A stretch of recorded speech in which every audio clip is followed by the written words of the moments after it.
आर्थिक साक्षरता क्यों सिखाएं? महत्वपूर्ण ये नहीं है कि आप कितना पैसा कमाते हैं, महत्वपूर्ण तो ये है कि आप कितना पैसा रखते हैं। सन 1990 में माइक ने अपने पिता का साम्राज्य संभाल लिया और वास्तव में वो अपने डैडी से भी अच्छा काम कर रहा है। हम एक दूसरे से साल में 1-2 बार गोल्फ कोर्स पर ही मिलते हैं। वो और उसकी पत्नी इतने अमीर हैं जितनी आप कल्पना भी नहीं कर सकते। अमीर डैडी का साम्राज्य बेहतरीन हाथों में है और माइक अपने बेटे को अपनी गद्दी संभालने के लिए उसी तरह तैयार कर रहा है जिस तरह उसके डैडी ने हमें तैयार किया था। सन 1994 में मैं 47 साल की उम्र में रिटायर हो गया। उस वक्त मेरी पत्नी किम 37 साल की थी। रिटायरमेंट का मतलब काम करना छोड़ना नहीं है। हमारे लिए इसका यह मतलब है कि जब तक अप्रत्याशित बहुत बड़ी अनहोनियां ही न हो जाएं, तब तक हम काम करने या न करने के लिए स्वतंत्र हैं और हमारी दौलत अपने आप आगे बढ़ती है तथा मुद्रास्फीति की दर से ज्यादा तेजी से बढ़ती है। हमारी संपत्तियां इतनी बड़ी हो चुकी हैं कि खुद ही विकास कर सकती हैं। ये किसी पेड़ को लगाने जैसा है।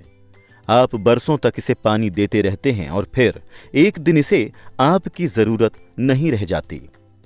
इसकी जड़ें जमीन में पर्याप्त गहराई तक जम चुकी होती हैं। फिर पेड़ आपके आनंद के लिए छाया प्रदान करता है। माइक ने साम्राज्य चलाने का निर्णय लिया और मैंने रिटायर होने का। जब भी मैं लोगों के समूहों के सामने बोलता हूं तो वो मुझसे अक्सर पूछते हैं कि मेरे हिसाब से उन्हें क्या करना चाहिए, मैं कैसे शुरू करूं? क्या कोई ऐसी पुस्तक है जिसे पढ़ने की आप सलाह देंगे? मुझे अपने बच्चों को तैयार करने के लिए क्या करना चाहिए? कामयाबी का आपका रहस्य क्या है? मैं लाखों करोड़ों कैसे कमा सकता हूं? जब भी मैं इनमें से कोई भी सवाल सुनता हूं तो मुझे एक कहानी याद आती है। वो कहानी है सबसे अमीर व्यवसायी। सन 1923 में हमारे सबसे महान नेताओं और सबसे अमीर व्यवसायियों का समूह शिकागो के एजवाटर बीच होटल में मिला। उनके बीच चार्ल्स श्राप थे, जो सबसे बड़ी स्वतंत्र स्टील कंपनी के मुखिया थे। सैमुअल इंसुल थे, जो संसार की सबसे बड़ी यूटिलिटी कंपनी के प्रेसिडेंट थे। हॉवर्ड हॉब्सन थे, जो सबसे बड़ी गैस कंपनी के मुखिया थे। आइवर क्रूजर थे, जो उस वक्त विश्व की सबसे बड़ी कंपनियों में से एक इंटरनेशनल मैच कंपनी के प्रेसिडेंट थे। लियोन फ्रेजियर थे, जो बैंक ऑफ इंटरनेशनल सेटलमेंट्स के प्रेसिडेंट थे। रिचर्ड विटनी थे, जो न्यूयॉर्क स्टॉक एक्सचेंज के प्रेसिडेंट थे। आर्थर कॉटन और जेस्से लिवरमोर थे, जो शेयर बाजार के 2 दिग्गज साहसी खिलाड़ी थे। अल्बर्ट फॉल थे, जो राष्ट्रपति हार्डिंग के कैबिनेट मंत्री थे। 25 साल बाद इनमें से 9 दिग्गजों के जीवन का अंत इस तरह हुआ। श्रॉब 5 साल तक उधार के पैसों पर जिंदा रहने के बाद कंगाल मरे। इंसुल विदेश भूमि पर गरीबी की हालत में दिवंगत हुए और क्रूजर तथा कॉटन भी दिवालिया मरे। हॉब्सन पागल हो गए। विटनी और अल्बर्ट फॉल को जेल से रिहा कर दिया गया और फ्रेजियर तथा लिवरमोर ने आत्महत्या कर ली। मुझे नहीं लगता कि कोई भी ठीक ठीक बता सकता है कि इन लोगों के साथ दरअसल हुआ क्या, लेकिन हम अनुमान लगा सकते हैं। अगर आप सन 1923 पर गौर करें तो आपको दिख जाएगा कि ये 1929 की शेयर बाजार की भारी गिरावट और महामंदी के ठीक पहले का समय था। मुझे लगता है कि इन दोनों घटनाओं का इन लोगों और इनके जीवन पर भारी असर पड़ा होगा। मुद्दे की बात यह है कि ये लोग जिस युग में रह रहे थे, आज हम उससे ज्यादा बड़े और तीव्र परिवर्तन के दौर में रह रहे हैं। मुझे लगता है कि आने वाले सालों में कई उतार चढ़ाव आएंगे जो इन लोगों के युग में आए उतार चढ़ावों जैसे ही होंगे। मुझे इस बात की चिंता है कि बहुत सारे लोगों का ध्यान पैसे पर तो बहुत ज्यादा केंद्रित है, लेकिन अपनी सबसे बड़ी दौलत पर उनका जरा सा भी ध्यान नहीं है, जिसका नाम है शिक्षा। अगर लोग लचीला बने, खुला दिमाग रखें और सीखने के लिए तैयार हों तो वो कठोर परिवर्तनों के बावजूद ज्यादा अमीर बनेंगे। अगर वो सोचते हैं कि पैसा समस्याओं को सुलझा देगा तो उन्हें राह में काफी मुश्किलें झेलनी होंगी। बुद्धिमत्ता समस्याओं को सुलझाती है और पैसे बनाती है।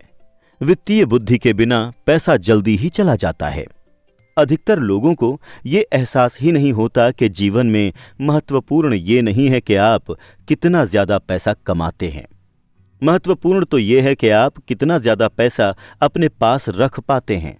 हम सब ने लॉटरी जीतने वाले गरीब लोगों की कहानियां सुनी हैं, जो अचानक से अमीर बन गए, लेकिन कुछ समय बाद एक बार फिर गरीब हो गए। लॉटरी में उन्होंने लाखों करोड़ों डॉलर जीते, लेकिन वो जल्दी ही वहां लौट आए जहां से उन्होंने शुरुआत की थी। या पेशेवर खिलाड़ियों की कहानियां, जो 24 साल की उम्र में हर साल लाखों करोड़ों डॉलर कमाते हैं, लेकिन 10 साल बाद उन्हें मजबूरन किसी पुल के नीचे सोना पड़ता है। मुझे एक युवा बास्केटबॉल खिलाड़ी की कहानी याद है, जिसके पास 1 साल पहले लाखों डॉलर थे। आज 29 साल की उम्र में वो दावा करता है कि उसके मित्रों, वकील और लेखपालों ने उसका पैसा हथिया लिया और वो न्यूनतम वेतन पर कार धोने वाली दुकान में काम करने के लिए मजबूर है। उसे कार धोने वाली दुकान से इसलिए निकाल दिया गया क्योंकि उसने कार पोंछते समय अपनी चैंपियनशिप रिंग उतारने से इनकार कर दिया था। उसकी कहानी राष्ट्रीय खबरों में आई और वो नौकरी से निकालने के खिलाफ दावा ठोक रहा है तथा भेदभाव का आरोप लगा रहा है। उसका दावा है कि उसके पास बस अंगूठी ही बची है और अगर ये भी उतर गई तो वो अंदर से टूट जाएगा। मैं बहुत से लोगों को जानता हूं जो तुरंत मिलियनेयर बन गए। हालांकि मुझे खुशी है कि कुछ लोग ज्यादा अमीर बन गए हैं, लेकिन मैं उन्हें चेतावनी देता हूं कि लंबे समय में यह ज्यादा महत्वपूर्ण नहीं है कि आप कितना ज्यादा पैसा कमाते हैं। महत्वपूर्ण तो यह है कि आप कितना पैसा अपने पास रख पाते हैं और इसे कितनी पीढ़ियों तक रखते हैं। तो जब लोग मुझसे पूछते हैं कि मैं कैसे शुरू करूं या मुझे बताएं कि फटाफट अमीर कैसे बना जा सकता है, तो मेरे जवाब से वो प्रायः बहुत निराश होते हैं। मैं बस उनसे यही कहता हूं कि जो अमीर डैडी ने मुझसे बचपन में कहा था, अगर तुम अमीर बनना चाहते हो तो तुम्हें वित्तीय दृष्टि से साक्षर बनने की जरूरत है। जब भी मैं अमीर डैडी के साथ होता था तो वो ये विचार हर बार मेरे दिमाग में ठूंसते थे। जैसा मैंने कहा था कि मेरे शिक्षित डैडी पुस्तक पढ़ने के महत्व पर जोर देते थे, जबकि मेरे अमीर डैडी वित्तीय साक्षरता में माहिर बनने की जरूरत पर जोर देते थे। अगर आप एम्पायर स्टेट बिल्डिंग बनाने जा रहे हैं तो आपको सबसे पहले तो यह करने की जरूरत है कि एक गहरा गड्ढा खोदें और एक मजबूत नींव डालें।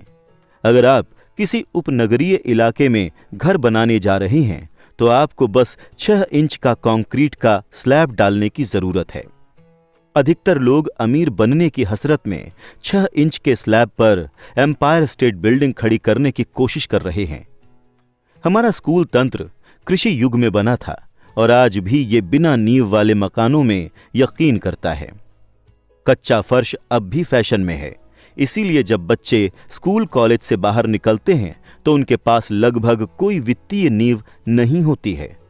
एक दिन उपनगरीय मकान में जब उन्हें रात को नींद नहीं आती है और वो अमेरिकी सपने को देखते हुए गहरे कर्ज में डूब जाते हैं, तो वो फैसला करते हैं कि पैसे की जो समस्याएं उनके सामने खड़ी हैं, उनका जवाब फटाफट अमीर बनने का कोई तरीका खोजना है। इमारत बनने लगती है, ये तेजी से ऊपर जाती है और जल्दी ही एम्पायर स्टेट बिल्डिंग के बजाय हमारे पास उपनगर की झुकी मीनार आ जाती है। उनकी रातों की नींद एक बार फिर से उड़ जाती है। बड़े होने के बाद माइक और मेरे लिए दोनों ही विकल्प संभव थे, क्योंकि बचपन में ही हमारी वित्तीय बुनियाद मजबूत बना दी गई थी। अकाउंटिंग संभवतः संसार का सबसे पेचीदा और नीरस विषय है, लेकिन अगर आप लंबे समय तक अमीर बने रहना चाहते हैं तो यह शायद सबसे महत्वपूर्ण विषय है। अमीर डैडी के सामने सवाल यह था कि यह नीरस और जटिल विषय बच्चों को कैसे सिखाया जाए। उन्होंने इसका तोड़ निकाला कि इसे रेखा चित्रों के माध्यम से सिखाकर सरल बनाया जाए। मेरे अमीर डैडी ने माइक और मेरे लिए एक मजबूत वित्तीय बुनियाद रखी। चूंकि हम बच्चे थे, इसलिए उन्होंने हमें सिखाने का एक सरल तरीका ईजाद किया।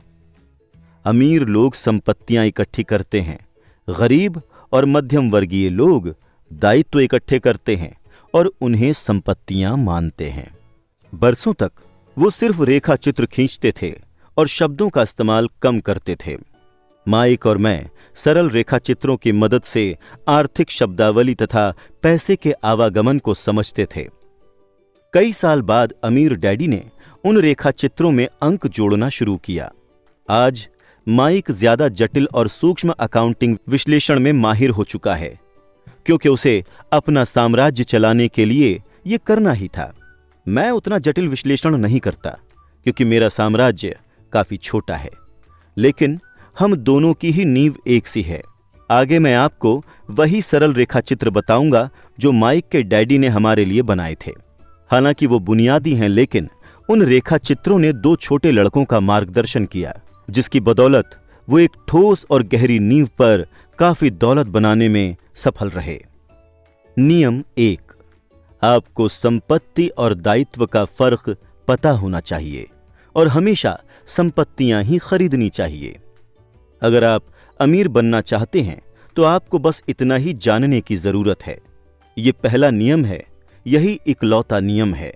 ये बहुत आसान लगता है, लेकिन अधिकतर लोगों को इसकी गहराई का अंदाजा नहीं होता।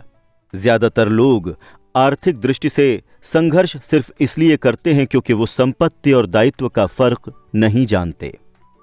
अमीर डैडी ने कहा, अमीर लोग संपत्तियां इकट्ठा करते हैं, गरीब और मध्यम वर्गीय लोग दायित्व इकट्ठे करते हैं और उन्हें संपत्तियां मानते हैं।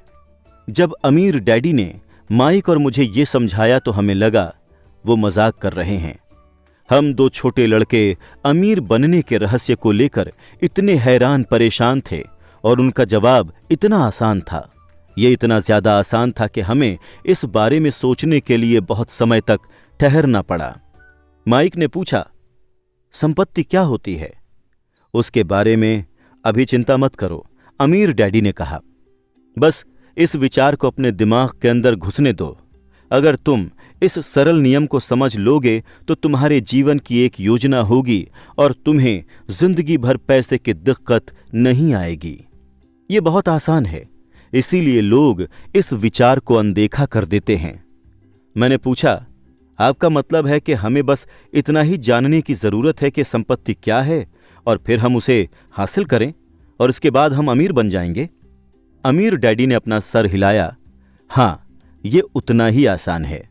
मैंने पूछा, अगर ये इतना ही आसान है तो संसार का हर व्यक्ति अमीर क्यों नहीं बन पाता?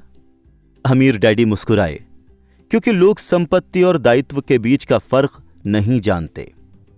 मुझे याद है मैंने पूछा था, बड़े लोग इतनी बड़ी गलती कैसे कर सकते हैं? अगर ये इतना ही आसान है, अगर ये इतना ही महत्वपूर्ण है, तो हर कोई इस फर्क का पता क्यों नहीं लगाना चाहता? संपत्तियां और दायित्व क्या होते हैं, ये समझने में अमीर डैडी को सिर्फ कुछ मिनट लगे।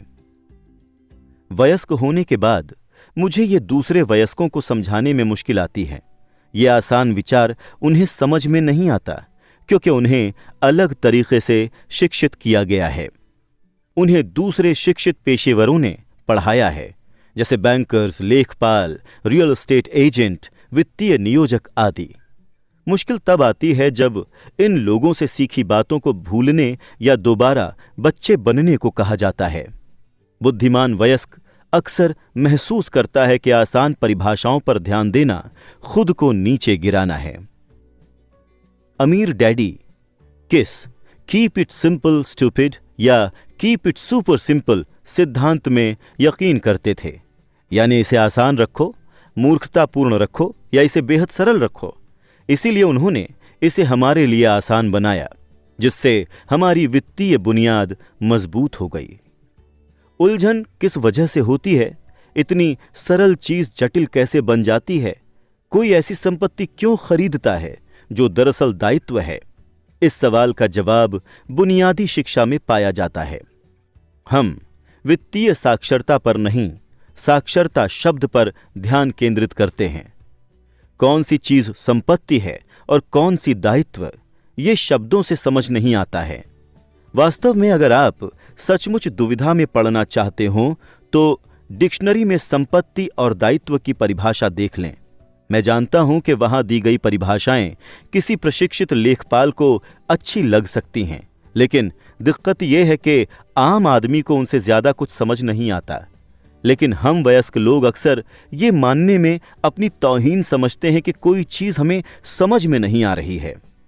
हम छोटे लड़कों को अमीर डैडी ने समझाया था, संपत्ति को शब्दों से नहीं अंकों से परिभाषित किया जाता है, और अगर तुम अंक नहीं पढ़ सकते तो तुम्हें संपत्ति और जमीन में खुदे गड्ढे में कोई अंतर नजर नहीं आएगा। अमीर डैडी कहते थे, अकाउंटिंग में महत्वपूर्ण अंक नहीं होते, बल्कि वो चीज होती है जो अंक आपको बता रहे हैं। ये शब्दों जैसा ही है, शब्द महत्वपूर्ण हैं। महत्वपूर्ण तो वो बात होती है जो शब्दों के जरिए बताई जाती है। अगर तुम अमीर बनना चाहते हो तो तुम्हें अंकों को पढ़ना और समझना आना चाहिए। ये बात मैंने अपने अमीर डैडी से एक बार नहीं हजारों बार सुनी होगी। और मैंने ये भी सुना था, अमीर लोग संपत्तियां इकट्ठा करते हैं और गरीब तथा मध्यम वर्गीय लोग दायित्व इकट्ठे करते हैं। संपत्ति और दायित्व के फर्क को इस तरह पहचाना जा सकता है। अधिकतर अकाउंटेंट्स और वित्तीय क्षेत्र के पेशेवर लोग इन परिभाषाओं से सहमत नहीं हैं, लेकिन ये आसान रेखा चित्र दो छोटे लड़कों की मजबूत वित्तीय नींव डालने में बड़े काम आए थे। ये एक संपत्ति का कैश फ्लो पैटर्न है। रेखा चित्र का ऊपरी हिस्सा इनकम स्टेटमेंट है, जिसे अक्सर प्रॉफिट एंड लॉस स्टेटमेंट कहा जाता है। ये आय और व्यय का ब्यौरा देता है, कितना पैसा अंदर आया और कितना पैसा बाहर गया। रेखा चित्र का निचला हिस्सा बैलेंस शीट है। इसका ये नाम इसलिए है क्योंकि माना जाता है कि संपत्तियों और दायित्वों को बराबर होना चाहिए। कई वित्तीय नौसिखिए इनकम स्टेटमेंट और बैलेंस शीट के संबंध को नहीं जानते हैं, जबकि संबंध को समझना अत्यंत महत्वपूर्ण है। इसलिए जैसा मैंने पहले कहा था, मेरे अमीर डैडी ने दो छोटे लड़कों को आसान शब्दों में बताया, संपत्तियां आपकी जेब में पैसा डालती हैं। अच्छी, सरल और उपयोगी परिभाषा। यह एक दायित्व का कैश फ्लो पैटर्न है। अब जब संपत्तियों और दायित्वों को रेखा चित्रों के माध्यम से समझा दिया गया है, तो मेरी परिभाषाओं को शब्दों में समझना ज्यादा आसान हो सकता है। संपत्ति वो चीज है जो मेरी जेब में पैसे डालती है। दायित्व वो चीज है जो मेरी जेब से पैसे बाहर निकालती है। आपको दरअसल बस इतना ही जानने की जरूरत है। अगर आप अमीर बनना चाहते हैं तो बस जिंदगी भर संपत्तियां खरीदते रहें। अगर आप गरीब या मध्यम वर्गीय बनना चाहते हैं तो जिंदगी भर दायित्व खरीदते रहें। चाहे शब्दों की हो या अंकों की, निरक्षरता ही वित्तीय संघर्ष की जड़ है। अगर लोगों को आर्थिक मुश्किलें आ रही हैं तो इसका मतलब है कि शब्दों या अंकों में ऐसा कुछ है जिसे वो समझ या पढ़ नहीं पा रहे हैं।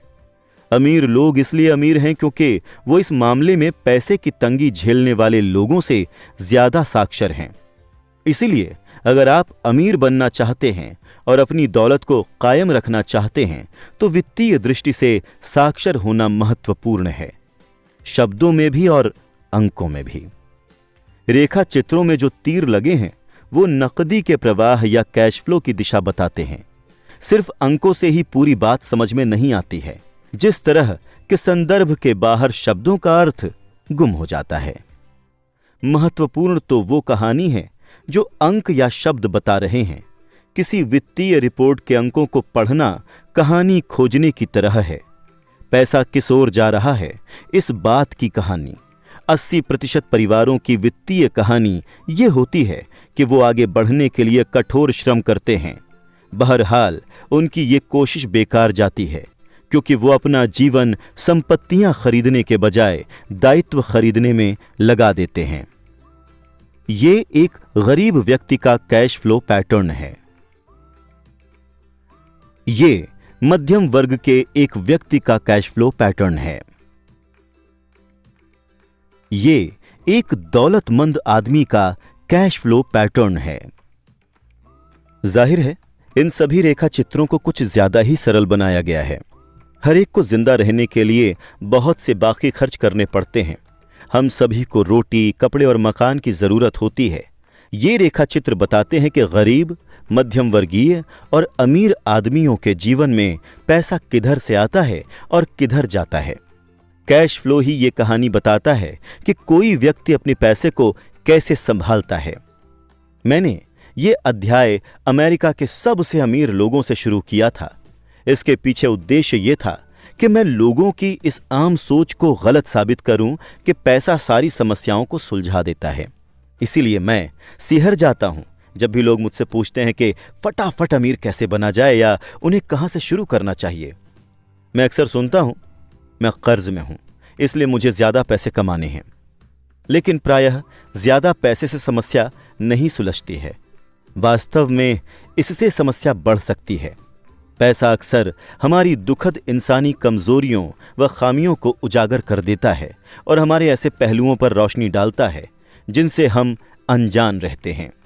इसीलिए जब किसी व्यक्ति को अचानक भारी दौलत मिल जाती है, मान लें विरासत, भारी वेतन वृद्धि या लॉटरी के कारण, तो बहुधा जल्दी ही वो पहले जैसे या उससे भी बुरे वित्तीय झमेले में पहुंच जाता है।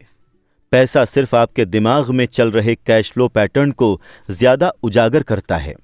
अगर आपका पैटर्न पूरी कमाई को खर्च करना है, तो संभावना इस बात की है कि आपकी आमदनी बढ़ने पर आपके खर्च भी बढ़ जाएंगे। इसीलिए ये कहावत बनी है, मूर्ख और उसका पैसा एक बड़ा जश्न है। मैंने कई बार कहा है कि हम स्कूली और पेशेवर योग्यताएं हासिल करने के लिए स्कूल जाते हैं।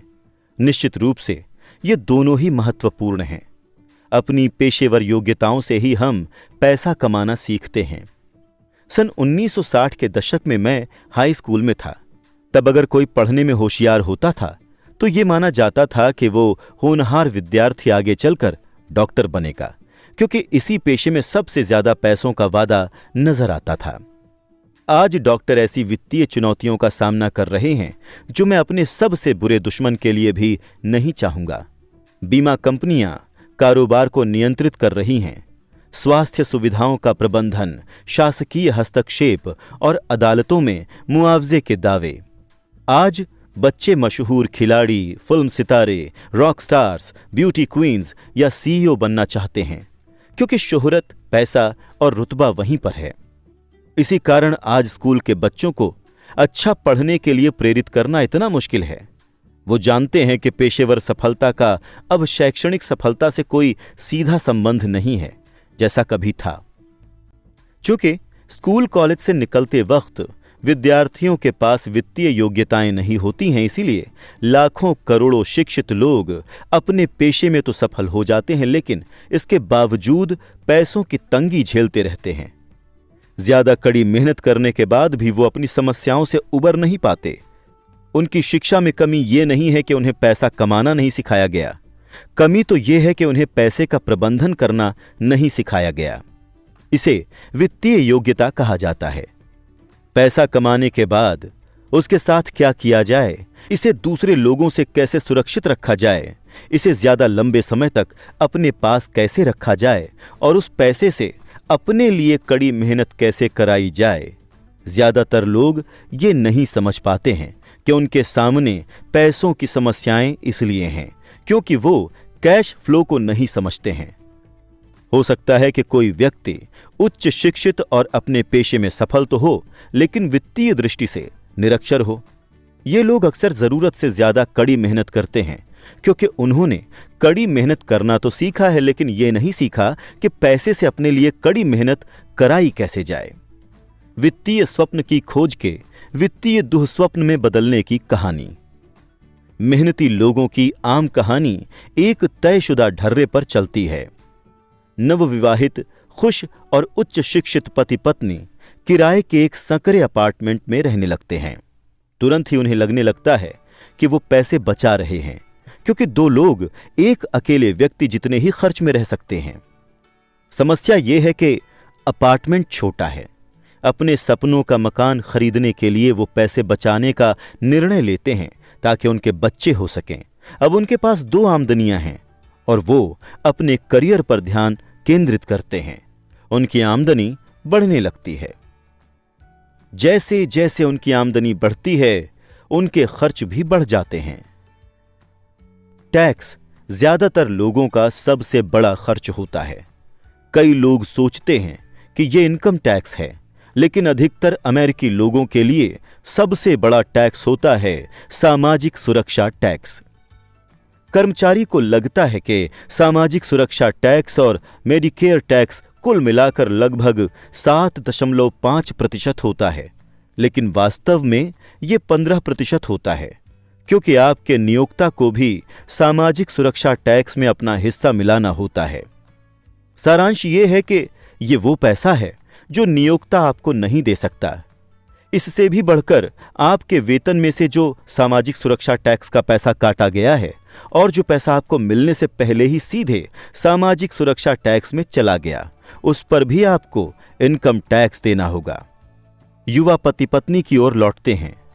उनकी आमदनी बढ़ रही है, इसलिए वो अपने सपनों का मकान खरीदने का निर्णय लेते हैं। एक बार जब वो अपने मकान में पहुंच जाते हैं तो उन पर एक नया टैक्स लगने लगता है, जिसे प्रॉपर्टी टैक्स कहा जाता है। फिर वो अपने नए घर से मेल खाती हुई नई कार, नया फर्नीचर और नए उपकरण खरीद लेते हैं। अचानक वो जागते हैं और पाते हैं कि उनके दायित्व वाला कॉलम मॉर्गेज और क्रेडिट कार्ड कर्ज से भर चुका है।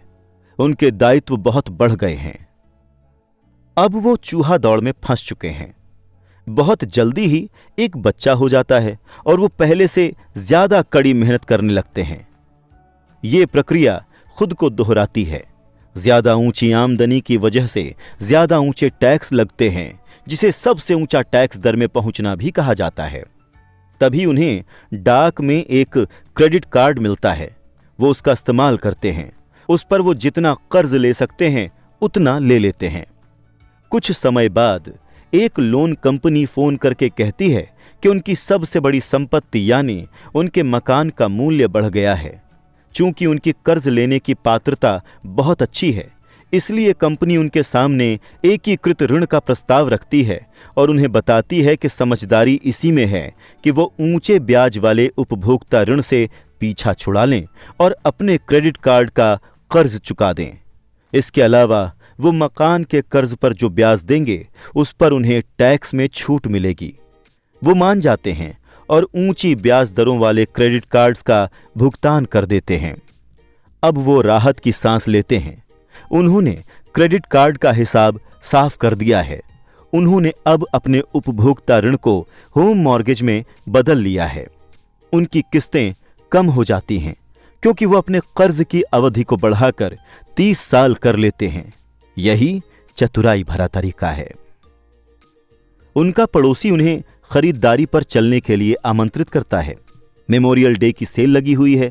वो खुद से वादा करते हैं कि वो बस दूर से देखेंगे, लेकिन फिर भी वो अपना क्रेडिट कार्ड साथ ले जाते हैं ताकि वक्त जरूरत काम आए। मैं इस युवा पति पत्नी से हर समय मिलता रहता हूं। उनके नाम बदलते रहते हैं, लेकिन पैसे की तंगी वही रहती है। वो मेरी बातें सुनने के लिए मेरे भाषणों में आते हैं। वो मुझसे पूछते हैं, क्या आप हमें बता सकते हैं कि ज्यादा पैसे कैसे कमाए जाएं? वो ये नहीं समझ पाते कि समस्या दरअसल ये है कि वो अपने पास मौजूद पैसे को कैसे खर्च करने का चयन करते हैं। ये समस्या वित्तीय निरक्षरता के कारण उत्पन्न हुई है। ये इसलिए उत्पन्न हुई क्योंकि वो संपत्ति और दायित्व के फर्क को नहीं समझते हैं।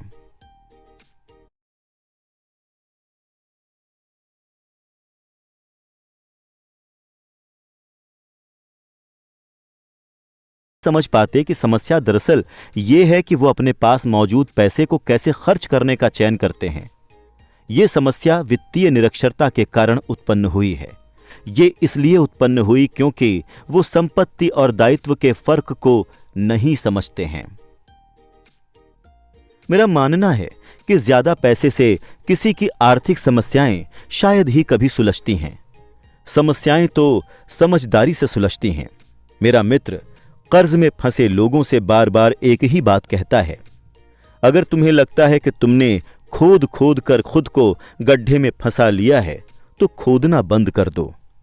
बचपन में मेरे डैडी अक्सर हमसे कहते थे कि जापानी 3 शक्तियों को महत्वपूर्ण मानते थे, तलवार की शक्ति, रत्न की शक्ति और दर्पण की शक्ति। तलवार हथियारों की शक्ति का प्रतीक है। अमेरिका ने हथियारों पर ट्रिलियनों डॉलर्स खर्च कर दिए हैं और इसी वजह से वो आज संसार के सबसे शक्तिशाली देशों में से एक हैं। रत्न पैसे की शक्ति का प्रतीक है। इस कहावत में कुछ सच्चाई है। स्वर्णिम नियम याद रखो, जिसके पास स्वर्ण है वही नियम बनाता है। दर्पण आत्मज्ञान की शक्ति का प्रतीक है। जापानी किंवदंती के अनुसार आत्मज्ञान को इन तीनों शक्तियों में सर्वाधिक मूल्यवान माना जाता है। गरीब और मध्यम वर्गीय लोग अक्सर पैसे की शक्ति को खुद पर हावी होने देते हैं। वो सुबह उठकर कड़ी मेहनत वाली नौकरी करने चले जाते हैं और खुद से ये नहीं पूछते हैं कि क्या ऐसा करने में समझदारी है। हर सुबह नौकरी करने जाकर वो दरअसल अपने ही पैर पर कुल्हाड़ी मार रहे हैं। पैसे की पूरी समझ न होने से बहुसंख्यक लोग पैसे की प्रबल शक्ति को ये इजाजत दे देते हैं कि वो उन्हें नियंत्रित कर ले। अगर वो दर्पण की शक्ति का इस्तेमाल करते तो वो खुद से ये सवाल पूछते, क्या इसमें समझदारी नजर आती है? अक्सर अपनी आंतरिक समझदारी, अपने भीतर की प्रतिभा पर भरोसा करने के बजाय ज्यादातर लोग भीड़ के साथ साथ चलने लगते हैं। वो वही करते हैं जो बाकी सभी लोग करते हैं। सवाल पूछने के बजाय वो अनुसरण करते हैं। अक्सर वो परवाह नहीं करते हुए वही दोहराते हैं जो उन्हें बताया गया है। डाइवर्सिफाई करो, अपने धन का निवेश अलग अलग जगह करो। आपका मकान एक संपत्ति है। आपका मकान आपका सबसे बड़ा निवेश है। अधिक कर्ज लेने पर आपको टैक्स में ज्यादा छूट मिलती है। सुरक्षित नौकरी खोजो, गलतियां मत करो, जोखिम मत लो। कहा जाता है कि श्रोता समूह के सामने बोलने का डर ज्यादातर लोगों को मौत के डर से भी ज्यादा भयावह लगता है। मनोरोग चिकित्सक कहते हैं कि लोग सार्वजनिक मंच पर बोलने से इसलिए कतराते हैं क्योंकि उन्हें डर लगता है कि उनकी बुराई होगी, लोग बाग उनकी हंसी उड़ाएंगे, वो अकेले रह जाएंगे, सबसे कट जाएंगे और बिरादरी से अलग थलग कर दिए जाएंगे। अलग होने या अकेले रह जाने का डर ज्यादातर लोगों को अपनी समस्याएं सुलझाने के नए तरीके खोजने से रोकता है। मेरे शिक्षित डैडी कहते थे कि जापानी दर्पण की शक्ति को सबसे ज्यादा मूल्यवान इसीलिए मानते थे क्योंकि इसके अंदर देखने पर ही हमें सच्चाई पता चलती है। डर ही वो मुख्य कारण है जिसकी वजह से लोग कहते हैं इसे सुरक्षित तरीके से खेलो। ये हर चीज के बारे में सच है, चाहे ये खेल हो, संबंध हो, करियर हो या पैसा हो। इसी सामाजिक बहिष्कार के डर की वजह से लोग आम स्वीकृत मान्यताओं या लोकप्रिय प्रवृत्तियों पर सवाल नहीं करते हैं और चुपचाप उनका अनुसरण करते हैं। आपका मकान एक संपत्ति है। एकीकृत कर्ज लेकर उपभोक्ता ऋण से बाहर निकल आओ। ज्यादा कड़ी मेहनत करो। प्रमोशन का सवाल है। किसी दिन मैं वाइस प्रेसिडेंट बन जाऊंगा। पैसे बचाओ। जब मेरी तनख्वाह बढ़ेगी तो मैं एक ज्यादा बड़ा मकान खरीद लूंगा। म्यूचुअल फंड्स सुरक्षित हैं। कई आर्थिक समस्याएं इसलिए भी उत्पन्न होती हैं क्योंकि हम पड़ोसियों या आसपास के लोगों से बराबरी करना चाहते हैं। कभी कभार हम सभी को दर्पण में देखने की जरूरत होती है ताकि हम अपने डरों के बजाय अपनी आंतरिक बुद्धिमत्ता के प्रति सच्चे रहें। जब माइक और मैं 16 साल के हुए तब तक हमें स्कूल में समस्याएं आने लगी थीं। हम बुरे नहीं थे, हम तो बस भीड़ से अलग होने लगे थे। हम स्कूल के बाद और वीकेंड पर माइक के डैडी के लिए काम करते थे।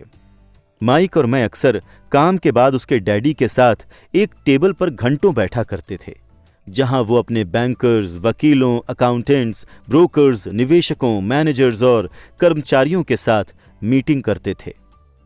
वो ऐसे आदमी थे जिन्होंने 13 साल की उम्र में ही पढ़ाई छोड़ दी थी, लेकिन अब वो शिक्षित लोगों को रास्ता दिखा रहे थे, निर्देश दे रहे थे, आदेश दे रहे थे और उनसे सवाल पूछ रहे थे। वो सब अमीर डैडी की एक आवाज पर दौड़े चले आते थे और उनके अप्रसन्नता व्यक्त करने पर सहम जाते थे।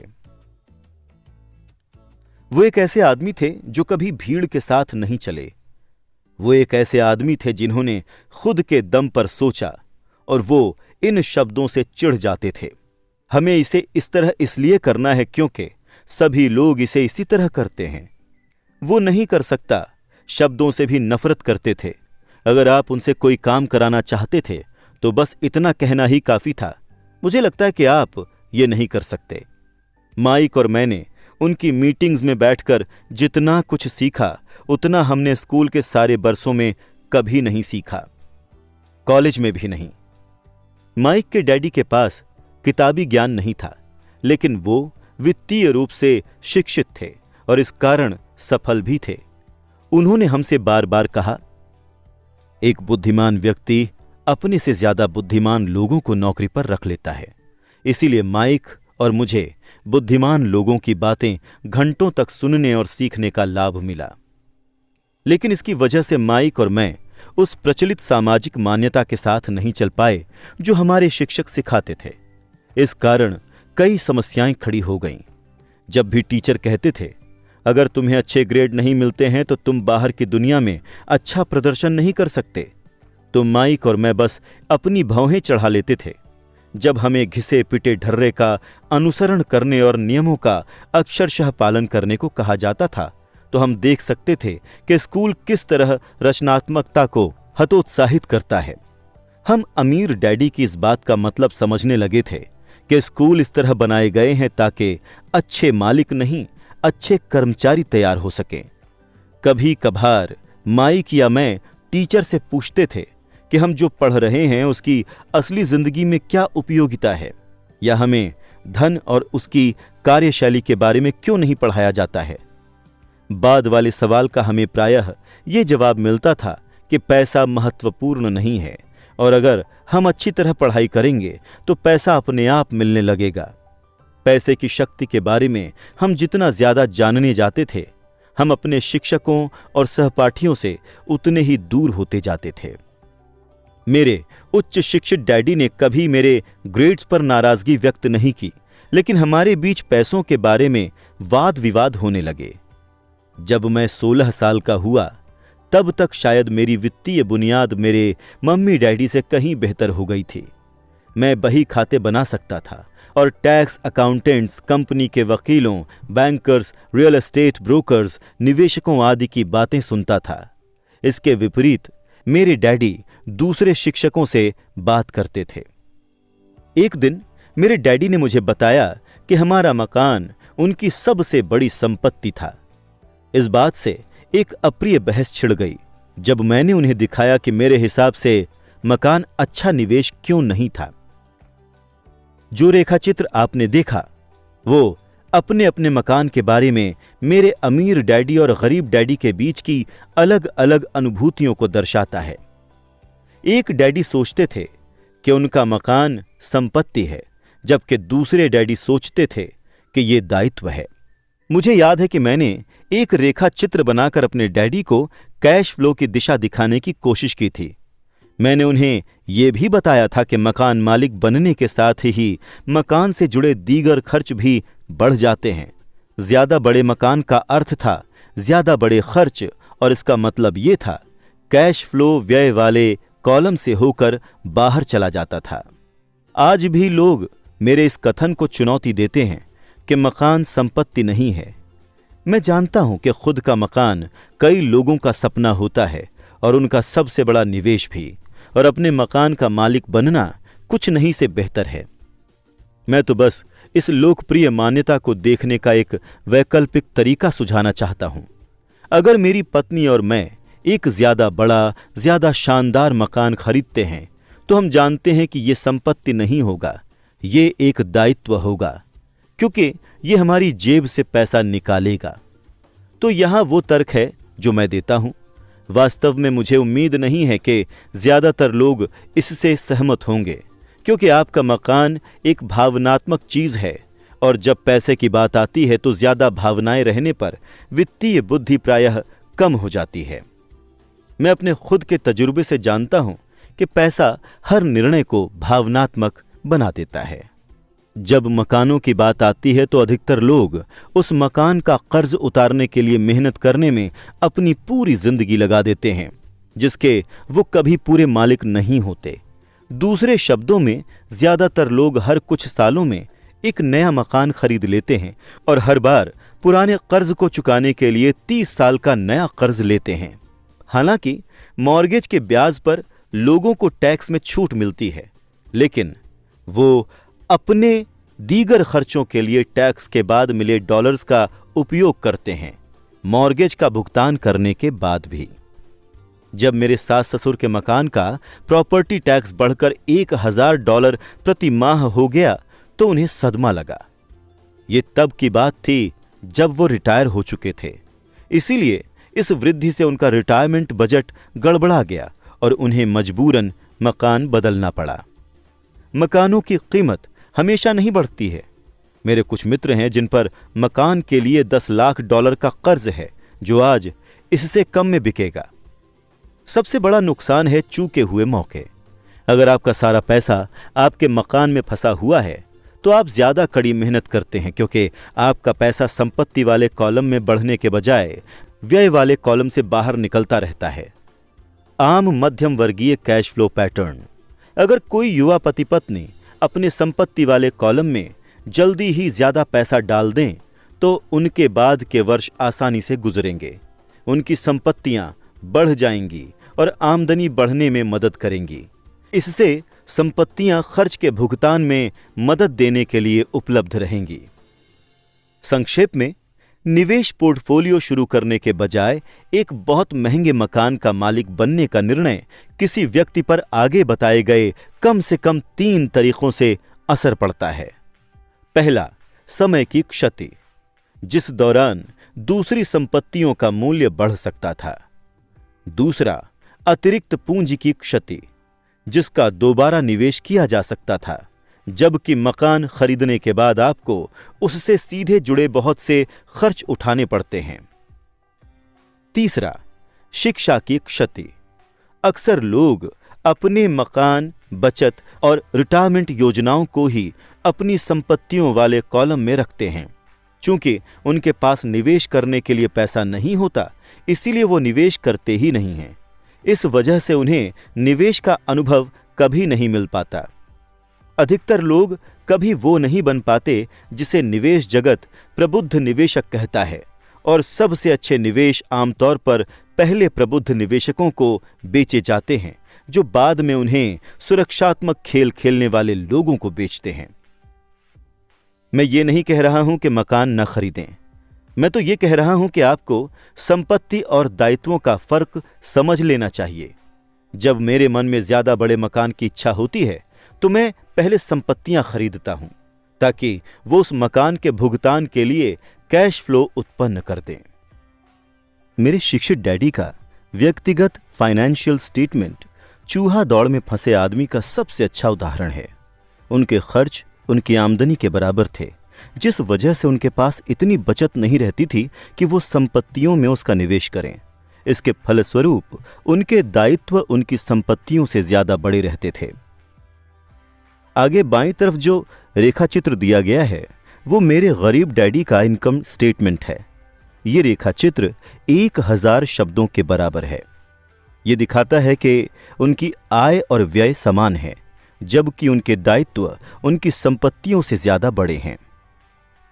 दाईं ओर दिया गया मेरे अमीर डैडी का व्यक्तिगत फाइनेंशियल स्टेटमेंट उस जीवन के परिणाम को दर्शाता है जो निवेश करने और दायित्वों को न्यूनतम करने के प्रति समर्पित था। अमीर लोग ज्यादा अमीर क्यों बनते हैं? अमीर डैडी के फाइनेंशियल स्टेटमेंट की समीक्षा से पता चलता है कि अमीर लोग ज्यादा अमीर क्यों बनते हैं। संपत्ति वाला कॉलम खर्च से ज्यादा आमदनी उत्पन्न करता है, जिसका बचा हिस्सा संपत्ति वाले कॉलम में दोबारा निवेश कर दिया जाता है। संपत्ति वाला कॉलम बढ़ता रहता है और इससे होने वाली आमदनी भी बढ़ती रहती है। परिणाम यह होता है कि अमीर लोग ज्यादा अमीर बनते जाते हैं। मध्यम वर्ग संघर्ष क्यों करता है? मध्यम वर्ग हमेशा पैसे की तंगी से जूझता रहता है। उनकी मूल आय वेतन से होती है। जब उनका वेतन बढ़ता है तो टैक्स भी बढ़ जाते हैं। उनके खर्च भी वेतन बढ़ने के अनुपात में बढ़ जाते हैं। इसीलिए इसे चूहा दौड़ कहा जाता है। वो आमदनी उत्पन्न करने वाली संपत्तियों में निवेश करने के बजाय अपने मकान को अपनी सबसे बड़ी संपत्ति मानते हैं। कर्ज से लदे वर्तमान समाज की बुनियाद में दो चीजें हैं। पहली, अपने मकान को निवेश मानने की आदत, और दूसरी, ये दर्शन के तनख्वाह बढ़ने का मतलब ये है कि आप एक ज्यादा बड़ा मकान खरीद सकते हैं या ज्यादा खर्च कर सकते हैं। बढ़े हुए खर्च की वजह से लोग ज्यादा कर्ज और ज्यादा वित्तीय अनिश्चितता में डूब जाते हैं। हालांकि हो सकता है कि वो अपनी नौकरियों में तरक्की कर रहे हों और उन्हें वेतन वृद्धि नियमित रूप से मिलती जा रही हो। ये बहुत जोखिम भरी जीवन शैली है और इसका मूल कारण वित्तीय शिक्षा का अभाव है। हाल में नौकरियों की भारी कटौती से साबित हो चुका है कि मध्यम वर्ग आर्थिक दृष्टि से कितने असुरक्षित हाल में है।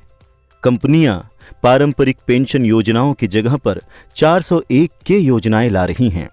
सामाजिक सुरक्षा स्पष्ट रूप से खतरे में है और रिटायरमेंट के स्रोत के रूप में उस पर भरोसा नहीं किया जा सकता। मध्यम वर्ग के लिए दहशत भरा माहौल बन चुका है। आज म्यूचुअल फंड्स लोकप्रिय हैं क्योंकि उन्हें सुरक्षित माना जाता है। औसत म्यूचुअल फंड खरीदने वाले लोग टैक्स चुकाने और मॉर्गेज भरने, अपने बच्चों की कॉलेज की शिक्षा के लिए बचत करने और क्रेडिट कार्ड का कर्ज चुकाने के लिए मेहनत करने में बहुत ज्यादा व्यस्त रहते हैं। उनके पास निवेश के अध्ययन का समय नहीं रहता, इसीलिए वो किसी म्यूचुअल फंड मैनेजर की विशेषज्ञता पर भरोसा करते हैं। इसके साथ ही चूंकि म्यूचुअल फंड में कई अलग अलग प्रकार के निवेश शामिल होते हैं, इसीलिए वो महसूस करते हैं कि उनका पैसा ज्यादा सुरक्षित है क्योंकि ये डाइवर्सिफाइड है। ये शिक्षित मध्य वर्ग म्यूचुअल फंड ब्रोकर्स और वित्तीय नियोजकों द्वारा फैलाई गई मान्यता में यकीन करता है। खेल को सुरक्षित तरीके से खेलो, जोखिम से बचो।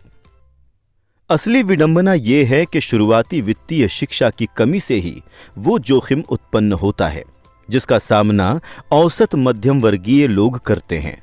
वो खेल को सुरक्षित ढंग से इसलिए खेलते हैं क्योंकि उनकी आर्थिक स्थिति सर्वश्रेष्ठ रूप में तंग होती है। उनकी बैलेंस शीट्स दरअसल संतुलित नहीं होती, इसके बजाय वो दायित्वों से भरी होती है और उनमें आमदनी देने वाली असली संपत्तियां नहीं होती। आमतौर पर उनकी आमदनी का इकलौता स्रोत उनकी तनख्वाह होता है। उनकी जीविका पूरी तरह से उनके नियोक्ता पर निर्भर करती है। इसलिए जब जीवन में एक बार आने वाले सच्चे मौके सामने आते हैं तो ये लोग उसका लाभ नहीं उठा पाते क्योंकि वो बहुत कड़ी मेहनत कर रहे हैं, सबसे ज्यादा टैक्स चुका रहे हैं और कर्ज में गले तक डूबे हुए हैं। जैसा कि मैंने इस खंड की शुरुआत में कहा था, सबसे महत्वपूर्ण नियम है कि किसी संपत्ति और दायित्व के फर्क को पहचाना जाए। एक बार जब आप फर्क समझ लेते हैं तो इसके बाद आमदनी देने वाली संपत्तियां खरीदने पर अपना ध्यान केंद्रित करें। यह अमीर बनने के मार्ग पर शुरुआत करने का सबसे अच्छा तरीका है। ऐसा करते रहेंगे तो आपकी संपत्ति वाला कॉलम बढ़ता रहेगा। दायित्वों और खर्च को कम रखें ताकि संपत्ति वाले कॉलम में डालते रहने के लिए अधिक पैसा बचा रहे। जल्द ही आपकी संपत्ति की बुनियाद इतनी गहरी हो जाएगी कि आप ज्यादा जोखिम भरे निवेशों की ओर देखने में समर्थ हो सकते हैं। ऐसे निवेश जिन पर 100% से लेकर असीम लाभ तक हो सकता है, यानी $5,000 के निवेश जो जल्द ही $10 लाख या अधिक के हो जाते हैं। वो निवेश जिन्हें मध्य वर्ग बहुत जोखिम भरा कहता है। वित्तीय दृष्टि से साक्षर व्यक्ति के लिए वो निवेश खतरनाक नहीं होता।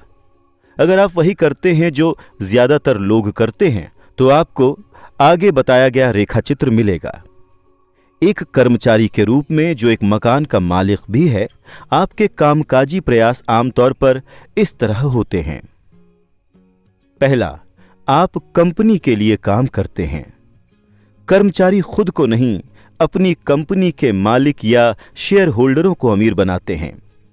आपकी मेहनत और सफलता से मालिक को सफलता तथा रिटायरमेंट लाभ मिलते हैं। दूसरा, आप सरकार के लिए काम करते हैं। आप पूरा वेतन देख पाएं इससे पहले ही सरकार आपके वेतन में से अपना हिस्सा ले लेती है। ज्यादा कड़ी मेहनत करके आप बस सरकार को देने वाला टैक्स बढ़ा देते हैं। ज्यादातर लोग जनवरी से मई तक सिर्फ सरकार के लिए काम करते हैं। तीसरा, आप बैंक के लिए काम करते हैं। टैक्स के बाद आपका अगला सबसे बड़ा खर्च आमतौर पर आपका मॉर्गेज और क्रेडिट कार्ड ऋण होता है। सिर्फ ज्यादा कड़ी मेहनत करने के साथ समस्या यह है कि इन तीनों, कंपनी, सरकार और बैंक में से प्रत्येक आपकी ज्यादा मेहनत का ज्यादा बड़ा हिस्सा लेता है। आपको यह सीखने की जरूरत है कि आपकी ज्यादा मेहनत से किस तरह आपको और आपके परिवार को सीधा फायदा मिल सकता है। एक बार जब आप अपने खुद के काम पर ध्यान केंद्रित करने का निर्णय ले लेते हैं, यानी ज्यादा बड़ी तनख्वाह के बजाय संपत्तियां इकट्ठी करने पर अपने प्रयास केंद्रित कर लेते हैं, तो फिर अपने लक्ष्य कैसे तय करें? अधिकतर लोगों को अपनी नौकरी करनी होगी और संपत्तियां इकट्ठी करने के लिए अपने वेतन पर भरोसा करना होगा। जब उनकी संपत्तियां बढ़ती हैं, तो वो अपनी सफलता का आकलन कैसे करें? किसी को यह कैसे पता चले कि अब वो अमीर हैं या अब उनके पास दौलत है? संपत्तियों और दायित्वों की परिभाषाओं के साथ साथ दौलत की भी मेरी अपनी परिभाषा है। दरअसल मैंने इसे आर बकमिंस्टर फुलर से उधार लिया है। कुछ लोग उन्हें नीम हकीम कहते हैं और बाकी उन्हें प्रतिभाशाली कहते हैं। बरसों पहले उन्होंने जियोडेसिक डोम के पेटेंट के लिए आवेदन देकर आर्किटेक्ट्स को हैरान कर दिया था। उस आवेदन में फुलर ने दौलत के बारे में भी कुछ कहा था। पहली बार पढ़ने पर मुझे इसका मतलब समझ नहीं आया, लेकिन कई बार पढ़ने के बाद मतलब समझ में आने लगा। उन्होंने लिखा था, दौलत इंसान की आगे कितने दिनों तक जिंदा बचे रहने की योग्यता है। यानी अगर मैं आज काम करना छोड़ दूं तो मैं कितने लंबे समय तक जिंदा रह सकता हूं। यह नेटवर्थ से भिन्न है, जो आपकी संपत्तियों और दायित्वों के बीच का अंतर है। नेटवर्थ में अक्सर किसी दायित्व के महंगे बेकार सामान भरे होते हैं और उन सभी का परिकल्पित मूल्य जोड़ लिया जाता है। फुलर की परिभाषा से आपको आकलन का सचमुच सटीक पैमाना मिल जाता है। अब मैं हिसाब लगा सकता था और जान सकता था कि आर्थिक दृष्टि से आत्मनिर्भर बनने के अपने लक्ष्य के संदर्भ में मेरी स्थिति क्या थी। नेटवर्थ में अक्सर ऐसी संपत्तियां भी आ जाती हैं जिनसे आमदनी नहीं होती, जैसे वो चीज जिसे आपने खरीदा था और जो अब आपके गराज में खड़ी है। मगर दौलत का सीधा सा हिसाब यह है कि आपका पैसा कितने पैसे कमा रहा है, यानी आर्थिक दृष्टि से आप कितने समय तक जिंदा रह सकते हैं। दौलत व्यय करने वाले कॉलम और संपत्ति वाले कॉलम से प्राप्त कैश फ्लो का तुलनात्मक आकलन है। आइए इसे एक उदाहरण से समझते हैं। मान लेते हैं कि मेरी संपत्ति वाले कॉलम से मुझे हर महीने $1000 का कैश फ्लो मिलता है और मेरा मासिक खर्च $2000 है। तो मेरे पास कितनी दौलत है? बकमिंस्टर फुलर की परिभाषा पर लौटते हैं। उनकी परिभाषा का इस्तेमाल करते हुए मैं आगे कितने दिनों तक जिंदा रह सकता हूं? अगर हम एक महीने में 30 दिन मान लें तो मेरे पास आधे महीने के लिए पर्याप्त कैश फ्लो है। जब मुझे अपनी संपत्तियों से $2000 मासिक कैश फ्लो मिलने लगेगा तो मैं दौलतमंद बन जाऊंगा। हालांकि मैं अब तक अमीर नहीं बन पाया हूं, लेकिन दौलतमंद जरूर बन गया हूं। हर महीने मेरी संपत्तियों से मुझे इतनी आमदनी मिलती है कि मेरा महीने का खर्च आराम से चल जाता है। अगर मैं अपने खर्च को बढ़ाना चाहता हूं तो दौलत के इसी स्तर को कायम रखने के लिए पहले मुझे अपना कैश फ्लो बढ़ाना होगा। यह भी ध्यान दें कि इस बिंदु पर मैं अपने वेतन पर निर्भर नहीं हूं। मैंने संपत्ति वाले कॉलम को बनाने पर ध्यान केंद्रित किया है और इसमें सफल रहा हूं, जिसकी बदौलत मैं आर्थिक दृष्टि से स्वतंत्र हो चुका हूं। अगर मैं आज कुछ भी ना करूं तब भी मेरी संपत्तियों से इतना कैश फ्लो आता रहेगा कि मेरा मासिक खर्च आसानी से चलता रहेगा। मेरा अगला लक्ष्य यह होगा कि मेरी संपत्तियों से प्राप्त कैश फ्लो का जो हिस्सा महीने के अंत में बच जाता है उसे दोबारा संपत्ति वाले कॉलम में निवेश कर दूं। मेरे संपत्ति वाले कॉलम में जितना ज्यादा पैसा जाएगा, संपत्ति वाला कॉलम उतना ही ज्यादा बढ़ेगा। मेरी संपत्तियां जितनी ज्यादा बढ़ेंगी, उनसे मिलने वाला कैश फ्लो भी उतना ही ज्यादा बढ़ेगा। और जब तक मैं अपने खर्च को इन संपत्तियों से मिलने वाले कैश फ्लो से कम रखता हूं, तब तक मैं ज्यादा दौलतमंद बनता रहूंगा। ध्यान देने वाली बात यह है कि मेरी आमदनी शारीरिक मेहनत से नहीं बल्कि दूसरे जरियों से हो रही है। जब तक पुनर्निवेश की यह प्रक्रिया जारी रहती है, तब तक मैं अमीर बनने की राह पर अच्छी तरह चल रहा हूं। बस इस सरल सबक को याद रखें। तो मैं अपने खुद के बिजनेस पर ध्यान केंद्रित करना कैसे शुरू करूं? जवाब क्या है? अगले अध्याय में मैकडॉनल्ड्स के संस्थापक की बात सुने। अध्ययन सत्र अध्याय 2 सबक 2 आर्थिक साक्षरता क्यों सिखाएं? सार, हम लगभग 3.5 दशक बाद रॉबर्ट और माइक से दोबारा मिलते हैं। माइक ने अपने पिता की कंपनी की बागडोर संभाल ली है और अमीर डैडी से भी अच्छा प्रदर्शन कर रहे हैं। जहां तक रॉबर्ट का प्रश्न है, वो सन 1994 में 47 वर्ष की उम्र में रिटायर हो चुके हैं। उनकी और उनकी पत्नी की दौलत अपने आप बढ़ रही है, जैसे कोई गहरी जड़ों वाला वृक्ष बढ़ता है। वो सन 1923 की एक मीटिंग की कहानी बताते हैं, जिसमें उस युग के महानतम लीडर्स और सबसे अमीर व्यवसायियों ने हिस्सा लिया था, जो सबसे बड़ी स्टील और गैस कंपनी के स्वामी थे, जो न्यूयॉर्क स्टॉक एक्सचेंज चलाते थे और जो राष्ट्रपति हार्डिंग की कैबिनेट में थे। 25 साल बाद उनमें से ज्यादातर के जीवन का दुखद अंत हुआ था और वो या तो दिवालिया थे, या निर्वासित थे, या फिर जेल में थे। संभवतः सन 1929 के स्टॉक क्रैश और महामंदी ने उनके दुर्भाग्य में भूमिका निभाई थी, लेकिन आज हम उनसे भी ज्यादा उथल पुथल और परिवर्तन वाले युग में जी रहे हैं। हमारे बचाव के लिए पैसे से ज्यादा जरूरी है शिक्षा और सीखने की योग्यता। महत्वपूर्ण बात यह नहीं है कि आप कितना कमाते हैं, बल्कि यह है कि आप कितना रखते हैं और आप इसे कितनी पीढ़ियों तक रखते हैं। इसीलिए जब लोग रॉबर्ट से पूछते हैं कि अमीर होने की शुरुआत कहां से करें, तो वो उन्हें वही जवाब देते हैं जो उनके अमीर डैडी ने उन्हें दिया था। अगर आप अमीर बनना चाहते हैं तो आपको वित्तीय दृष्टि से साक्षर बनने की जरूरत है। रॉबर्ट बताते हैं कि कई लोग किसी छोटे घर के लिए बनी नींव पर अट्टालिका खड़ी करने की कोशिश करते हैं। क्योंकि बच्चे बहुत कम वित्तीय शिक्षा के साथ कॉलेज से निकलते हैं, इसीलिए वो अपने वयस्क जीवन की शुरुआत अमेरिकी सपने का पीछा करने से करते हैं, लेकिन खुद को गहरे कर्ज में पाते हैं। बाहर निकलने का उन्हें जो एकमात्र तरीका दिखाई देता है, वो है अमीर बनने की रणनीति। लेकिन उस वित्तीय साक्षरता की पृष्ठभूमि के बिना उनके प्रयास किसी कमजोर नींव पर अट्टालिका तानने जैसे होते हैं और एम्पायर स्टेट बिल्डिंग बनाने के बजाय वो अंततः लीनिंग टावर ऑफ सबर्बिया बनाते हैं।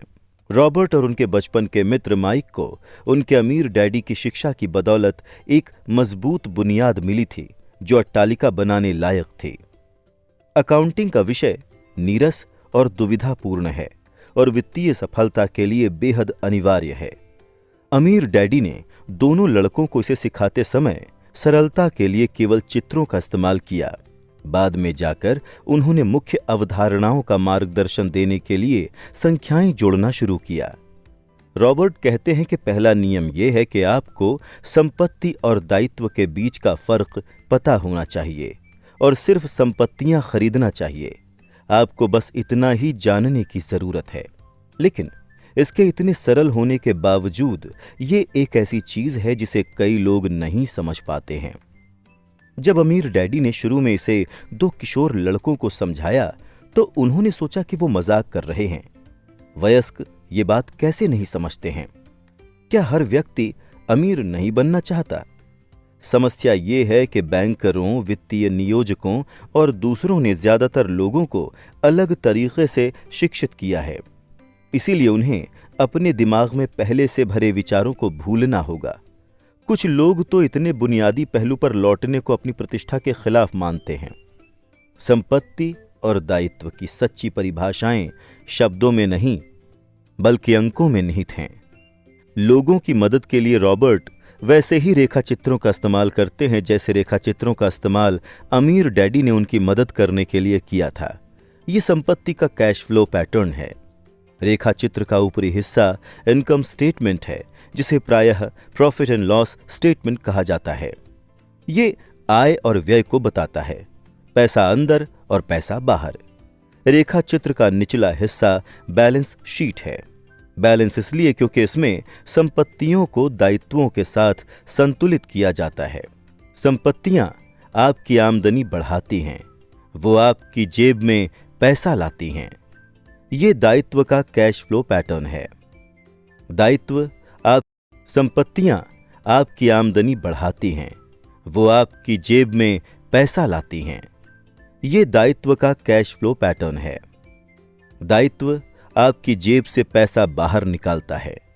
अमीर बनना चाहते हैं तो संपत्तियां खरीदें। ये सरल लगता है, लेकिन इतने सारे लोग इसलिए संघर्ष करते हैं क्योंकि वो दायित्व खरीदते हैं। यदि आप दौलत हासिल करना और कायम रखना चाहते हैं तो आपको अपनी समझ को बढ़ाना चाहिए। ये सिर्फ संख्याओं की बात नहीं है। बात यह है कि संख्याएं क्या कहानी बताती हैं। इनमें से हर रेखा चित्र में तीरों का अनुसरण करके देखें कि पैसा कहां प्रवाहित हो रहा है, यानी कैश फ्लो का रुख किस ओर है। इससे आपको उस वित्तीय स्थिति की कहानी या कथानक समझ में आ जाएगा। ये एक गरीब व्यक्ति का कैश फ्लो पैटर्न है। ये एक मध्यम वर्गीय व्यक्ति के कैश फ्लो का पैटर्न है। ये एक दौलतमंद आदमी का कैश फ्लो पैटर्न है। इन सरल रेखा चित्रों में कैश फ्लो ये कहानी बताता है कि हर व्यक्ति पैसे को कैसे संभालता है। प्रायः कर्ज में फंसे लोग ये सोचते हैं कि ज्यादा पैसा कमाना ही उनकी समस्या का हल है, लेकिन ज्यादा पैसे से उनकी समस्याएं सुलझ नहीं सकती, उल्टा वो कई गुना बढ़ जरूर सकती हैं। इसीलिए इतने सारे लोग जिन्हें अचानक बहुत सारा पैसा मिलता है, जैसे लॉटरी या विरासत से, वो उसे तेजी से फूंक डालते हैं। ज्यादा पैसों का परिणाम यह होता है कि खर्च भी उतना ही बढ़ जाता है। इतने सारे लोगों में जिस चीज की कमी है वो है वित्तीय शिक्षा। इसीलिए वो अपने पेशे में सफल होने के बावजूद पैसे की तंगी से परेशान हो सकते हैं। हो सकता है कि उन्होंने पैसा बनाना तो सीख लिया हो, लेकिन ये नहीं सीख पाए कि इसका प्रबंधन कैसे किया जाए। बहुत बुद्धिमान लोग भी पैसे धेले यानी कि वित्त के मामले में अंगूठा टेक हो सकते हैं। उन्होंने ये तो सीख लिया है कि पैसे के लिए कड़ी मेहनत कैसे की जाए, लेकिन वो ये नहीं सीख पाए कि पैसे से अपने लिए कड़ी मेहनत कैसे कराई जाए। रॉबर्ट एक युवा दंपत्ति की कहानी बताते हैं जिनकी शादी होती है और वो इकट्ठे जीवन शुरू करते हैं। उनकी आमदनी बढ़ने लगती है, लेकिन इसके साथ ही उनके खर्च भी बढ़ने लगते हैं। दंपत्ति पर पहली मार उसकी पड़ती है जो ज्यादातर लोगों के लिए सबसे बड़ा खर्च होता है, टैक्स। और कई लोगों के लिए इनकम टैक्स सबसे बड़ा आघात नहीं होता, ये तो सोशल सिक्योरिटी होता है। ये लगभग 15% है। सोशल सिक्योरिटी टैक्स को जब मेडिकेयर टैक्स रेट से मिला दिया जाता है, जिन सभी में नियोक्ता को बराबरी की हिस्सेदारी करनी होती है, तो वो राशि जिसका भुगतान नियोक्ता अब कर्मचारी को नहीं कर सकता, और कर्मचारी को उस राशि पर भी इनकम टैक्स देना होता है। युवा दंपत्ति का सामना इन टैक्सों से होता है, और जब वो मकान खरीदते हैं तो उन्हें प्रॉपर्टी टैक्स भी देना पड़ता है, और नए मकान के साथ नई कार, नया फर्नीचर और नया सामान भी आता है। अचानक उनके दायित्व बढ़ जाते हैं और मॉर्गेज तथा क्रेडिट कार्ड कर्ज हावी हो जाते हैं। दंपत्ति चूहा दौड़ में फंस जाते हैं। इसमें एक शिशु को भी जोड़ दें और वो ज्यादा कड़ी मेहनत करते हैं। ज्यादा आमदनी के कारण ज्यादा टैक्स लगता है, कर्ज बढ़ता रहता है और वो अंततः इसे एक कंसोलिडेटेड लोन में अपने मॉर्गेज को एकीकृत करा लेते हैं। लेकिन उनकी आदतें नहीं बदली हैं, इसीलिए क्रेडिट कार्ड का कर्ज चलता रहता है। साथ ही वो अपने होम लोन की अवधि को भी बढ़वा लेते हैं।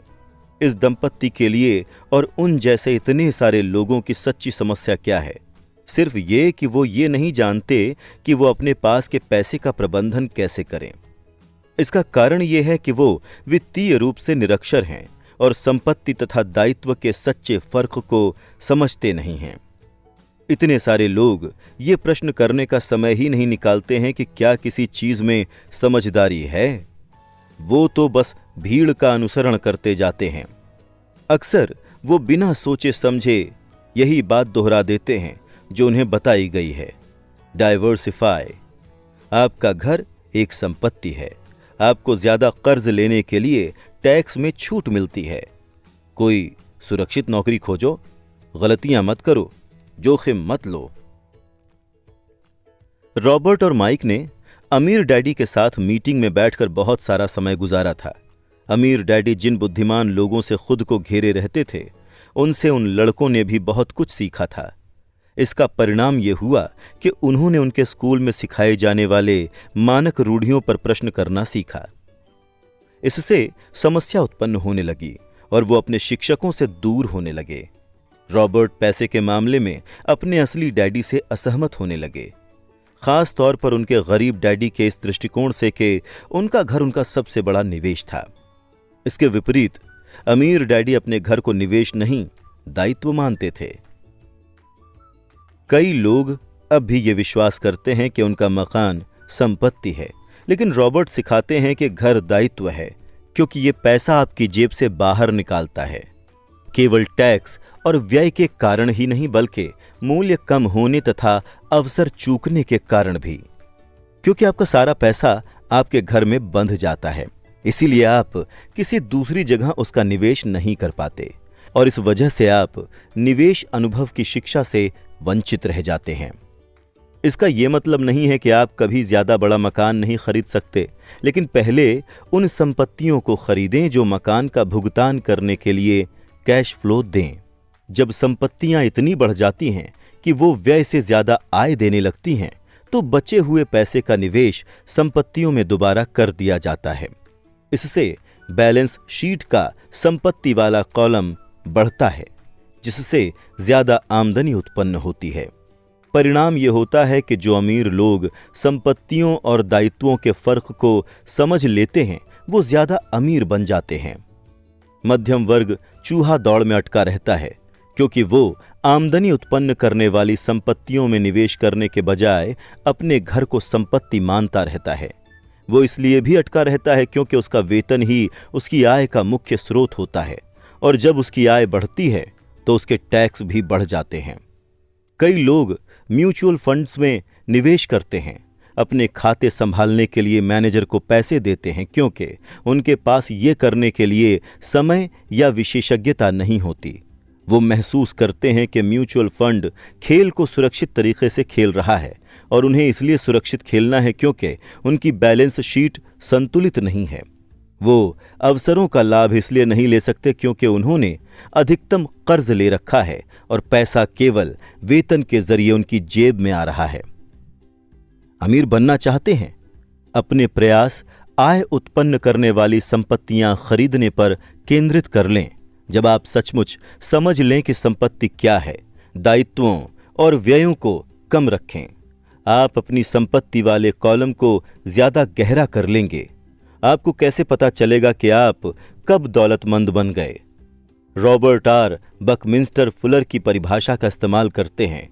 दौलत इंसान की आगे कितने दिनों तक जिंदा बचे रहने की योग्यता है, यानी अगर मैं आज काम करना छोड़ दूं तो मैं कितने लंबे समय तक जिंदा रह सकता हूं। इसे कहने का एक और तरीका, दौलत व्यय वाले कॉलम की तुलना में संपत्ति वाले कॉलम से मिलने वाले कैश फ्लो का पैमाना है। जब आपकी संपत्तियां आपके व्यय पूरे करने लायक पर्याप्त आय उत्पन्न कर देती है तो आप दौलतमंद बन जाते हैं, भले ही आप धनाढ्य न हुए हों। बाएं गोलार्ध का पल। संख्याओं को देखें और उनके द्वारा बताई जाने वाली कहानियों को पढ़ना सीखें। संपत्तियां आपकी जेब में पैसा डालती हैं। अगर कोई आपकी जेब से पैसा बाहर निकालता है तो ये संपत्ति नहीं है, ये तो दायित्व है। दाएं गोलार्ध का पल। बैलेंस शीट के रेखाचित्र विभिन्न लोगों के जीवन में पैसे की गतिविधि को स्पष्ट करने में मदद करते हैं। अवचेतन पल। बहिष्कार का डर लोगों को आमतौर पर स्वीकृत रायों या लोकप्रिय प्रवृत्तियों पर प्रश्न किए बिना उन्हें स्वीकार करने के लिए प्रेरित करता है, जिससे अक्सर उन्हें वित्तीय नुकसान होता है। रॉबर्ट क्या कह रहे थे? अब सोच विचार करने का समय है। खुद से पूछें, रॉबर्ट इस उद्धरण में क्या कह रहे हैं और वो ऐसा क्यों कहते हैं। इस खंड में आपको रॉबर्ट के साथ सहमत या असहमत होने की जरूरत नहीं है। लक्ष्य तो ये समझना है कि रॉबर्ट क्या कह रहे हैं। याद रखें, ये पाठ्यक्रम सहयोगी और समर्थक बनने के लिए तैयार किया गया है। दो दिमाग एक से बेहतर होते हैं। अगर आप रॉबर्ट की कही बात को नहीं समझ पाते हैं तो संकोच ना करें, समझने में मदद मांगें। हर उद्धरण पर बातचीत करने का समय निकालें जब तक कि आप इसे समझ ना लें। महत्वपूर्ण ये नहीं है कि आप कितना ज्यादा पैसा कमाते हैं, महत्वपूर्ण तो ये है कि आप कितना पैसा रख पाते हैं। बुद्धि समस्याओं को सुलझाती है और पैसे को उत्पन्न करती है। वित्तीय बुद्धि के बिना पैसा जल्दी ही चला जाता है। अगर आप एम्पायर स्टेट बिल्डिंग बनाने जा रहे हैं तो आपको सबसे पहले तो ये करने की जरूरत है कि एक गहरा गड्ढा खोदें और एक मजबूत नींव डालें। अगर आप किसी उपनगरीय इलाके में घर बनाने जा रहे हैं तो आपको बस 6 इंच का कंक्रीट का स्लैब डालने की जरूरत है। अधिकतर लोग अमीर बनने की हसरत में 6 इंच के स्लैब पर एम्पायर स्टेट बिल्डिंग खड़ी करने की कोशिश कर रहे हैं। अमीर लोग संपत्तियां इकट्ठी करते हैं, गरीब और मध्यम वर्गीय लोग दायित्व इकट्ठे करते हैं और उन्हें संपत्तियां मानते हैं। अगर आपकी आदत यह है कि आप मिलने वाली हर चीज को खर्च कर देते हैं तो संभवतः ज्यादा पैसे मिलने से व्यय में ही वृद्धि होगी। 80% परिवारों की वित्तीय कहानी ये होती है कि वो आगे बढ़ने के लिए कठोर श्रम करते हैं।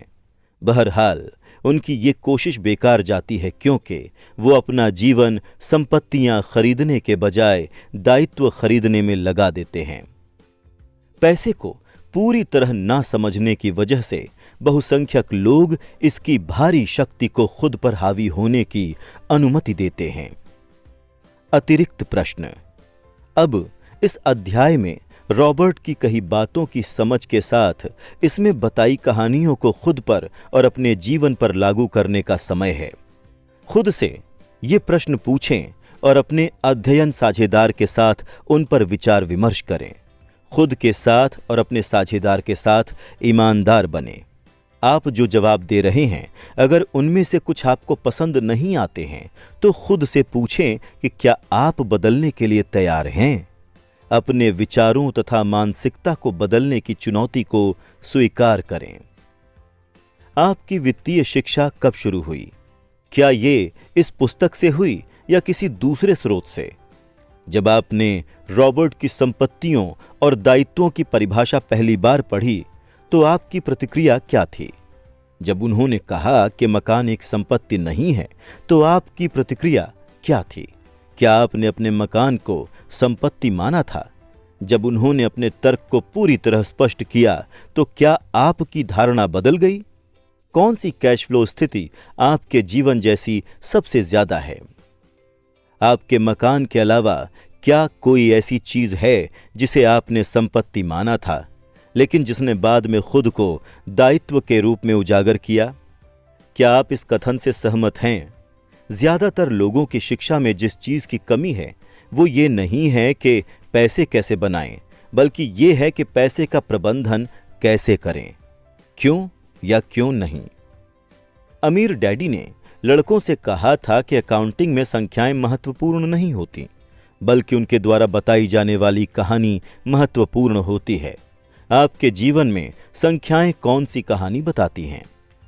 आपके जीवन में ऐसा समय कब था जो एक सकारात्मक उपलब्धि जैसा दिखता था, जैसे प्रमोशन या वेतन वृद्धि, लेकिन ये अपेक्षित बैलेंस शीट परिणाम की ओर नहीं ले गया? अगर आप आज काम करना छोड़ दें तो आप आगे कितने दिनों तक जीवित रह सकते हैं? ये संख्या आपको हैरान करती है या डराती है? शब्दावली की परिभाषाएं। 401 के एक अमेरिकी रिटायरमेंट योजना जिसे एरिसा एक्ट ऑफ 1974 ने विकसित किया था, जब कंपनियों को इस बात का एहसास हुआ कि वो रिटायर होंगे। संपत्ति, कोई चीज जो न्यूनतम श्रम से आपकी जेब में पैसा डालती है। बैलेंस शीट, इनकम स्टेटमेंट रेखा चित्र का निचला हिस्सा। इसे बैलेंस शीट इसलिए कहा जाता है क्योंकि यह संपत्तियों को दायित्वों से संतुलित करती है। कैश फ्लो, आने वाला पैसा आमदनी के रूप में और जाने वाला पैसा व्यय के रूप में। कैश फ्लो की दिशा ही यह तय करती है कि कोई चीज आय है, व्यय है, संपत्ति है या दायित्व है। कैश फ्लो कहानी बताता है।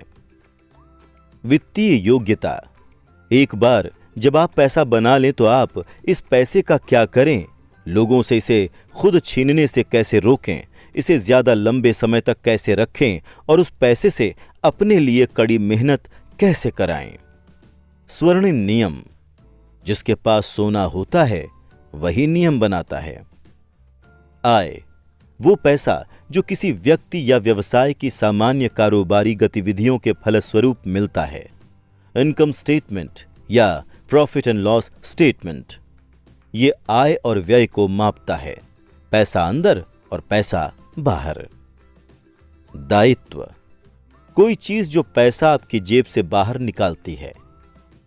म्यूचुअल फंड, विविध शेयर, बॉन्ड या सिक्योरिटीज का समूह जिनका प्रबंधन किसी पेशेवर निवेश कंपनी द्वारा किया जाता है और यूनिट के माध्यम से व्यक्तिगत निवेशकों द्वारा खरीदा जाता है। इन यूनिट्स का विभिन्न कंपनियों में कोई सीधा स्वामित्व मूल्य नहीं होता। सोशल सिक्योरिटी, सामाजिक कल्याण या सामाजिक बीमा कार्यक्रम, जिसे स्वचालित वेतन कटौतियों के जरिए पैसा मिलता है और ये उनके बुढ़ापे तथा विकलांगताओं के वक्त उन्हें आर्थिक सहायता देता है।